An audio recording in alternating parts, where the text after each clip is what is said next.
Welcome everyone, I'm Jordan Sharp. The NFL draft is complete and it is time to start taking a look at the updated NFL future odds here this offseason, as LVH Sportsbook in Las Vegas not only has their Super Bowl and conference odds out, but right now they also have their divisional odds out. We're going to take a look at all three here for all 32 teams in the NFL. We're on the NFC North right now taking a look at the Green Bay Packers, team that come in as a pretty high Super Bowl favorite this season from LVH at 12-1, and that's pretty much where they were this time last season in the future odds, right behind the two powerhouses in the NFC, the 49ers and the Seahawks, but still a pretty high Super Bowl favorite at just over 10-1. And last year, of course, they were looking really good until their star player Aaron Rodgers went down for an injury and missed about the last half of the season, which really derailed them.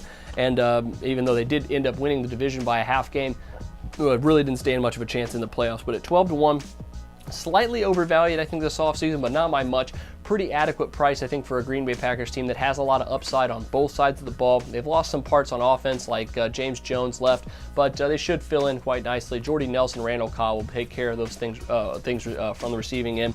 And on defense, I think they've really stacked up this year, done a really good job, I think, of reloading on that end of the football. I really like their number one overall pick in Clinton Dix. I think he's going to fit nicely in that secondary in the safety position. And at 12-1, although I don't think I will be betting them to win the Super Bowl, I can really not fault anyone who thinks the Packers could have a pretty good shot to come out of the NFC this season. Speaking of coming out of the NFC, their odds to do just that are at plus 600 this season, which are not bad either, but at the same time, 6-1 is pretty solid. Is a pretty solid price for a future odds here to win the NFC, especially when you'd be going up against the Seahawks or the 49ers. At double the value at 12-1, I think there's much better odds of them to just win one more game and to get the Super Bowl, and you get double the price with a little bit more risk, but not too much, as compared to a 6-1 bet on them to win the conference. I'm not sure that number has as much value as the Super Bowl price. Speaking of numbers that don't have a lot of value, is their NFC North price right now for the Green Bay Packers, which is at minus 160. I'm not quite sure that they are deep enough to really be this high of a chalk favorite.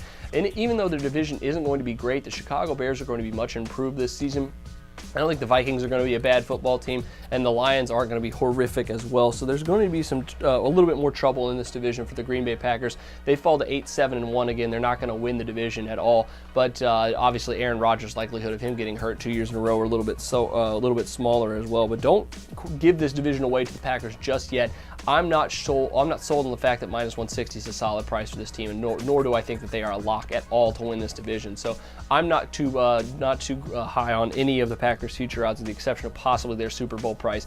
I'm laying off completely, going with some better value, I think, in other places. But that'll do it for Green Bay. Make sure you check out my other NFL future odds updates on all the other 31 teams around the league. But until then, I'm Jordan Sharp, and this has been another edition of the Sharp Pick.